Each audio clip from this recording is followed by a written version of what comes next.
একবার এক যুবক হযরত মূসা আলাইহিস সালামের কাছে এসে বলল, হে আল্লাহর নবী, আমি জীবজন্তু লালন পালন করি।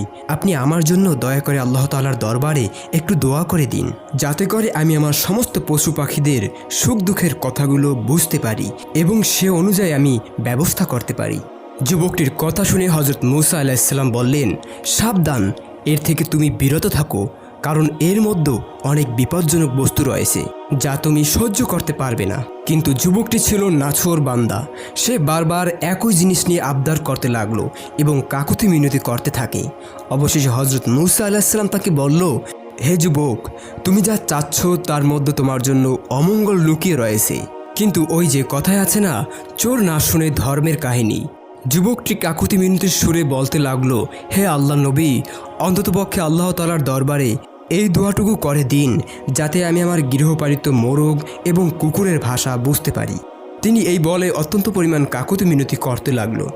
অবশেষে হযরত মূসা আলাইহিস সালাম নিরুপায় হয়ে আল্লাহ তাআলার দরবারে এই ব্যাপারে দোয়া করলেন, আর আল্লাহ তাআলা তার দোয়া কবুল করে নিলেন। এরপর যুবকটিকে জীবজন্তুর ভাষা বোঝার ক্ষমতা দান করা হলো। তারপর যুবকটি অত্যন্ত আনন্দচিত্তে খুশি মনে বাড়ি ফিরে গেল। তিনি মনে মনে বলতে লাগলো, এবার অন্ততপক্ষে পশু পাখিদের চালাকি ধরা যাবে। পরদিন যেই ভাবনা সেই কাজ। সে খুব ভোরে উঠে তার হাঁস মুরগিগুলো ছেড়ে দিল। তখন যুবক মোরকের কথা শোনার জন্য বারান্দায় এসে বসল, আর কাজের মেয়েকে বলল রাতে বেঁচে যাওয়া রুটিটুকু উঠোনে নিক্ষেপ করতে। তারপর সেই কাজের মেয়েটি রুটিটুকু উঠোনে নিক্ষেপ করলো, আর তা গিয়ে পড়ল কুকুরের সামনে। কুকুর রুটিটুকু মুখে দেওয়ার আগেই মোরগ এক ঠোকরে কুকুরের সামনে থেকে রুটিটুকু নিয়ে গেল। তখন কুকুরটি প্রতিবাদের সুরে মোরগটিকে বলল, তুমি আমার রুটির ভাগে ভাগ বসালে কেন? তখন মোরগটি উত্তরে বলল, একটু সবুর করো, আমি অবস্থা দ্বারা বুঝতে পেরেছি কালকেই আমার মনিবের সুন্দর ঘোড়াটি মারা যাবে। তখন তুমি তা মন ভরে খুশি মনে খেতে পারবে। আর মনিব এই কথা শুনে অত্যন্ত পেরেশানিতে পড়ে গেল। তিনি মনে মনে ভাবতে লাগলো, এই ঘোড়া যদি আমার বাড়ি বসে মারা যায় তাহলে আমার অনেক লোকসান হয়ে যাবে। অতঃপর তিনি ঘোড়াটিকে বাজারে তুলে বিক্রি করে দিলেন। পরদিন আবারও ভোরে উঠে উঠানে রুটির টুকরো ছড়ানো হলো। তখন মোরগটি তার সাথে সাথে লুফে নিল। কুকুরটি সেদিনও বঞ্চিত হয়ে রাগ করে মোরগকে বলল, ধোঁকাবাজ কোথাকার, কালকে রুটি নিলি, আজকেও নিয়ে গেলি। কই ঘোড়া, আজকেও তো মরল না, বরং মালিক অন্যখানে বিক্রি করে দিয়েছে। জবাবে মোরগ বলল, সত্যি ঘোড়াটি মারা গেছে, কিন্তু অন্যখানে। তবে তুমি অধৈর্য হয় না, অবস্থা দ্বারা আমি আবারও বুঝতে পেরেছি কালকে মনিবের উটটি মারা যাবে। তখন তুমি মজা করে তা ইচ্ছা মতো খেতে পারবে।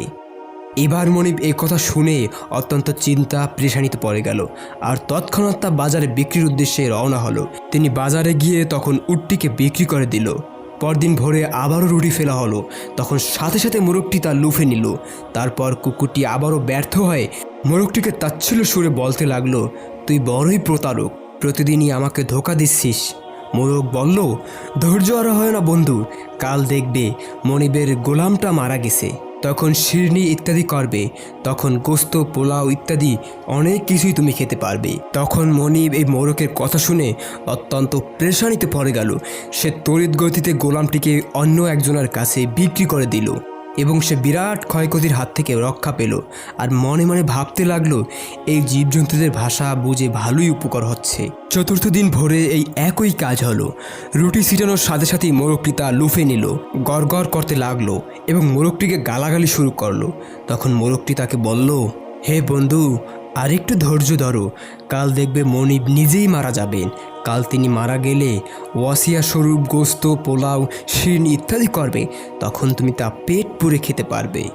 আজ মোরগের এই কথা শুনে যুবকটি অত্যন্ত পরিমাণ পেরেশানিতে পড়ে গেল। কি করবে দিশেহারা হয়ে পড়ল।